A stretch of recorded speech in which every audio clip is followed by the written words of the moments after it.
আসসালামু আলাইকুম। ক্যাট বাংলা স্টুডিওর পক্ষ হতে সকলকে স্বাগতম। যারা নতুন ক্যাট শিখছেন, আজকের ভিডিওটি তাদের জন্য খুবই গুরুত্বপূর্ণ। আমি এর আগের ভিডিওগুলো যারা বিগিনার্স অর্থাৎ যারা নতুন ক্যাট শিখছেন তাদের জন্য বানিয়েছিলাম, এটিও তাদের জন্যই। চলুন ভিডিওটি শুরু করা যাক। প্রথমে আমরা সলিডওয়ার্কসে গিয়ে সেখানে টপ প্ল্যান, স্কেচ, দেন একটি রেক্টেঙ্গেল নেব আগের মতো সবগুলো। তারপর একটি রেক্টেঙ্গেল আঁকবো, সেন্টার রেক্টেঙ্গেল নিয়ে। সেখান থেকে আমরা যে কোনো মাপে রাখবো, তারপর সেটা মাপ অনুযায়ী আমরা দিয়ে দেবো। আমি মাপের যে ছবিটা আছে সেটা আমি স্ক্রিন শেয়ার করছি। আমাদের রেক্টেঙ্গেলটি হবে 38 ইন্টু 125, তাহলে আমরা 38 দিলাম এবং লেন্থ দেব 125। আমরা কিবোর্ডে টাইপ করে এন্টার বাটন চাপতে পারি, অথবা এখানে ওকে বাটন আছে, আমরা ওকে বাটনও ক্লিক করতে পারি।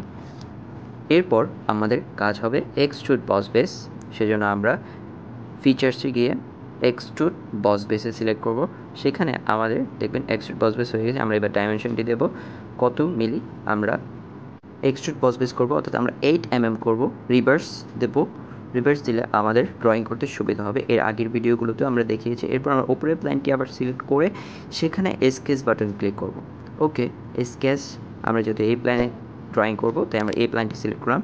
এবার ড্রয়িং অনুযায়ী দুটি সার্কেল আমরা দেখতে পাচ্ছি, ওই দুটি সার্কেল আঁকবো, একই লাইনে আঁকবো এবং দুটির মাপ একই হবে, তাই দুটিকে সিলেক্ট করব। প্রথমটা আমরা ক্লিক করব, দ্বিতীয়টা কিবোর্ডের শিফট বাটন চেপে ক্লিক করব, তাহলে আমাদের দুটি সিলেক্ট হয়ে যাবে। ইকুয়াল করে নেব। ওকে, তাহলে আমাদের স্মার্ট ডাইমেনশন দিলে একটিকে দিলে দুটি মাপ চলে আসবে, আলাদা আলাদা করে দিতে হবে না। আপনি চাইলে আলাদা করেও দিতে পারবেন। সো আমরা ডাইমেনশনটা হবে 15 ডায়ামিটার। দেখুন দুইটি একসাথে হয়ে গেছে। এবার আমি এই দুটি সার্কেলের মাঝে যে দূরত্বটা, যে ডাইমেনশনটা আছে, যে ডিস্টেন্সটা আছে, সেটা আমি দেব। তার আগে এটি নিয়ে সার্কেলটা রেক্টেঙ্গেলের পাশ থেকে দূরে সরিয়ে নিই। আমাদের আছে 25 mm, দিয়ে দিলাম। সেমভাবে এখন এটি আর এই সার্কেল থেকে এই সার্কেল পর্যন্ত যে ডাইমেনশনটা আছে সেটা আমি দেব। আমি আরেকবার স্মার্ট ডাইমেনশন নিলাম। ওকে, আমাদের এটি আছে আমাদের দেখতে পাচ্ছি আমাদের চিত্রের মধ্যে দেওয়া আছে 50 mm। ওকে, আমাদের সার্কেল হয়ে গেল। এবার আমি লেন্থ থেকে যে ডাইমেনশনটা সেটা দেব। এটা আছে আমাদের 13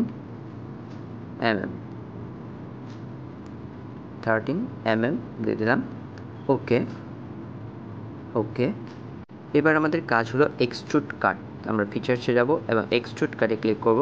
দেখবেন আমাদের এক্সট্রুড কাট হয়ে গেছে, দুটি সিলেক্ট করা আছে। যেহেতু আমরা এটাই যেহেতু নিচে থেকে নেমে গেছে, আমাদের আলাদা করে দেওয়ার দরকার নেই। আমরা অফসেট দিয়ে নেব, এটা সম্পূর্ণভাবে হয়ে যাবে এবং আমরা ওকে বাটন ক্লিক করব।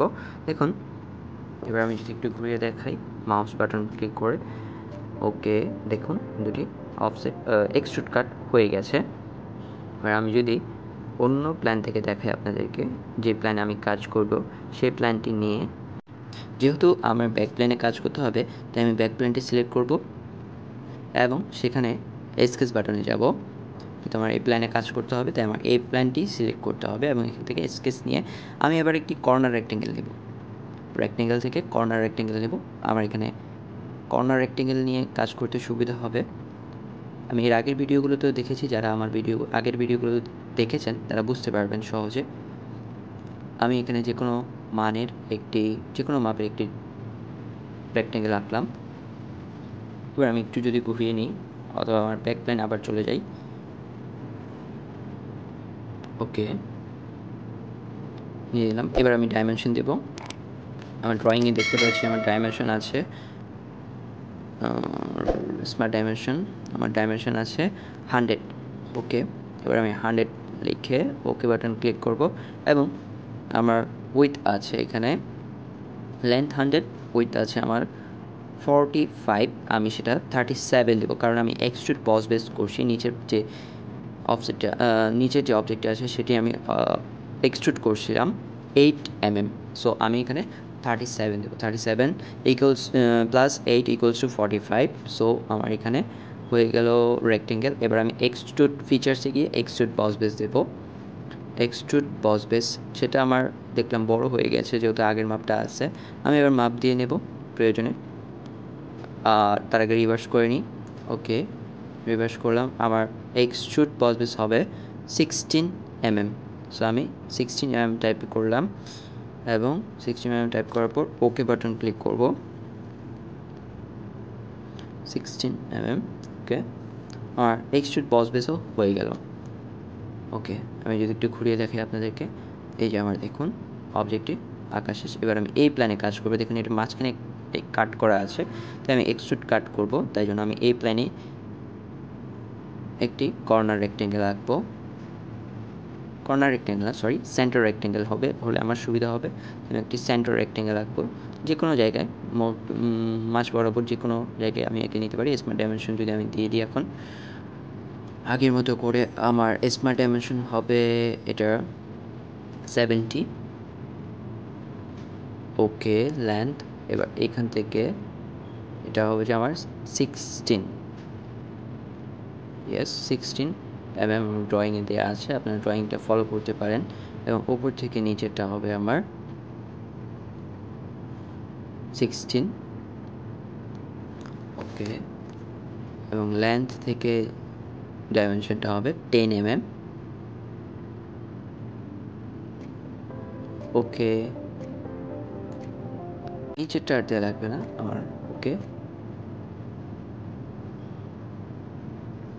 এবার আমি ফিচারসে এক্সট্রুড কাট করে দেব।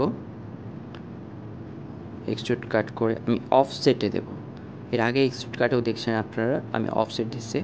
ওকে, অফসেট দিলে হয় কি পুরোটা একসাথে নিয়ে নেয় সে। আমি একটু বের করে আপনাদেরকে দেখাতে পারি। আরে বাবা, হ্যাঁ, ওকে, হয়ে গেছে। দেখুন এই যে ফাঁকা হয়ে গেল চিত্রের মতো, জায়গাটা কাট করে নিলাম। এবার আমার আরেকটি অবজেক্ট বাকি আছে, আমি সেটি আঁকবো। সেটি আঁকার জন্য আমার রাইট প্ল্যান ক্লিক করলাম। এবার আমি স্কেচ নেব, ওই প্ল্যানটি সিলেক্ট করে স্কেচ নেব। সেমভাবে আমি আরেকটি কর্নার রেক্টেঙ্গেল আঁকবো। কর্নার রেক্টেঙ্গেল সেটি হবে এইখান থেকে। আমি ওই যে রেক্টেঙ্গেলটার মাপ অনুযায়ী আঁকবো, যে কোনো মাপে রেখে নিলাম। এরপর আমি স্মার্ট ডাইমেনশন নিয়ে দেবো। আমার এই পাশের ডাইমেনশনটা হবে 54। ওকে, আচ্ছা, আমি ওই দিলাম 54। আর লেন্থ তো আমার দেয়াই আছে, সো এটা আর আলাদা করে দিতে হবে না। লেন্থ আমি নিচেরটার অনুযায়ী যেহেতু এঁকেছি, তাই আমার লেন্থে আসে, আমি ট্রিম করে নেব। ওপরে যে লাইনটি সেটি আমাদের দরকার নেই, তাই আমি ট্রিম করে নিলাম। ওকে, এবার আমি একটি প্যারামিটার সার্কেল নেব। প্যারামিটার সার্কেল নিয়ে সার্কেল আঁকলাম। ওকে, এরপর আমার কাজ হলো এই যে নিচের প্যারামিটার সার্কেলের নিচের অংশটি আমাদের দরকার নেই। সার্কেলে আমরা এছাড়াও টেনজেন্ট আর্ট নিয়েও কাজটি করতে পারতাম, তা না করে আমি সার্কেল নিলাম, তাও হবে। আমি ট্রিম করে নিলাম, এই লাইনটি আমাদের দরকার নেই। সো আমার দেখুন পুরোটা একটা শেপ চলে আসলো। এবার আমি এক্সট্রুড বস বেস করে নেব। ফিচার্সে গিয়ে এক্সট্রুড বস বেস করব। Features, extrude boss base. Okay, এবার আমি রিভার্স করে নেব পূর্বের ন্যায়। তার আগে আমি মাপটি দিয়ে নিই। আমার মাপটি হবে ড্রয়িংয়ের মধ্যে দেওয়া আছে 25। ওকে, রিভার্স করে নিই। রিভার্স করলাম। দেন দেখুন আমার প্রায় চিত্রটি শেষের দিকে, শুধু আমার একটি এক্সট্রুড কাট করা বাকি, অর্থাৎ একটি সার্কেল আঁকতে হবে। তার আগে আমি আবার প্ল্যানটি সিলেক্ট করব, যে প্ল্যানে আমার সার্কেলটি হবে প্ল্যানটি আমি সিলেক্ট করব। স্কেচ, এই প্ল্যানটি সিলেক্ট করে স্কেচ দেব। এবার আমি সার্কেল নেব। সার্কেল আমার দেখুন, ওকে, মিডল বরাবর আঁকার চেষ্টা করব। এবার আমি স্মার্ট ডাইমেনশন যদি দিয়ে দিই, আমার হবে সার্কেলের ডায়ামিটার হচ্ছে 19 mm। 19 mm। ওকে, টাইপ করলে ওকে বাটন ক্লিক করব। আমার সার্কেলটা হয়ে গেল। এবার আমার ডিস্টেন্সটা দেওয়া বাকি। আমি যদি 62 mm দিই তাহলে কি ভুল হবে? 54 + 8 = 62। ইয়েস, আপনারা মিলিয়ে দেখতে পারেন চিত্রের সাথে আমার ড্রয়িংটি হয়েছে কিনা। এবার আমি ফিচার্সে গিয়ে এক্সট্রুড কাট করে দেবো, তাহলে আমাদের চিত্রটি শেষ হয়ে যাবে। দেখুন আমি যদি অফসেট করে দিই, অফসেট, ওকে, এবার আমি এক্সট্রুড কাট করার জন্য ওকে বাটন ক্লিক করব, তাহলে আমার চিত্রটি প্রায় শেষ। ধন্যবাদ সকলকে এতক্ষণ আমার সাথে থাকার জন্য এবং যারা সম্পূর্ণ ভিডিওটি দেখেছেন। আশা করি আপনারা অনেক কিছু শিখতে পেরেছেন। আপনারা চ্যানেলটি অবশ্যই সাবস্ক্রাইব করবেন এবং অন্যদের শেয়ার করবেন। ধন্যবাদ সকলকে। আসসালামু আলাইকুম।